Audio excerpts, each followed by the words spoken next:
আচ্ছা আমি এখন কথা জানতাম আমি না ইনজেকশন দিই আমার ডায়াবেটিস তো না আমি না এই শরীরে আমার খাপের আমি আসলে নমাজও আমার শরীরে খাপ রয়েছে ও আমি আইসি খাইতাম নিচে কোনটা খাইতাম আমার শরীর গামি গেছে কি খাটফিয়া গামি যার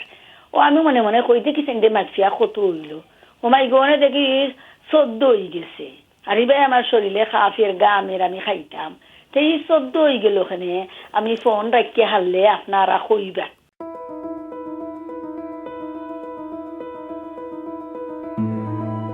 আপু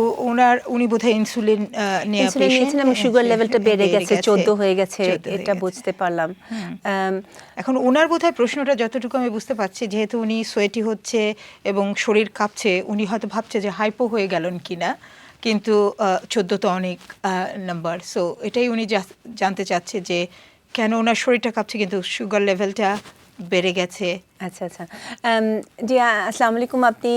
যে ব্যাপারে ফোন করেছেন প্রথমে আমি বলতে চাই যে ডায়াবেটিস কিন্তু একটা বেশ বড় একটা অসুখ এবং অনেক রকম এটার ম্যানেজমেন্টের অনেক সাইড আছে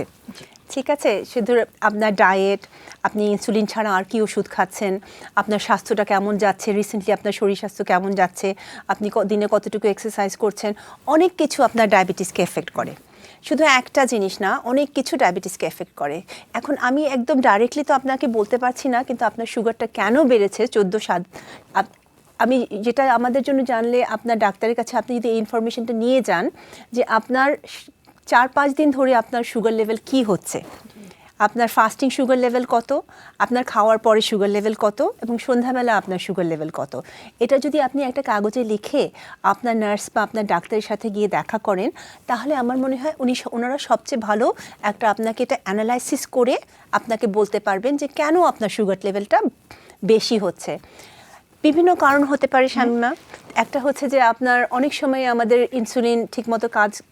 কাজ করে না যে ইনসুলিন আমাদের বডিতে আছে বা যেটা আমরা নিচ্ছি হয়তো বাড়াতে হতে পারে বা আপনার শরীর হয়তো অসুস্থ যাচ্ছে এই কারণে আপনার সুগার লেভেল হাই হয়ে গেছে এজন্য আমি বলবো আপনি প্লিজ আপনার ডাক্তার বা নার্সের কাছে গিয়ে একটু এ ব্যাপারে ডিসকাস করেন।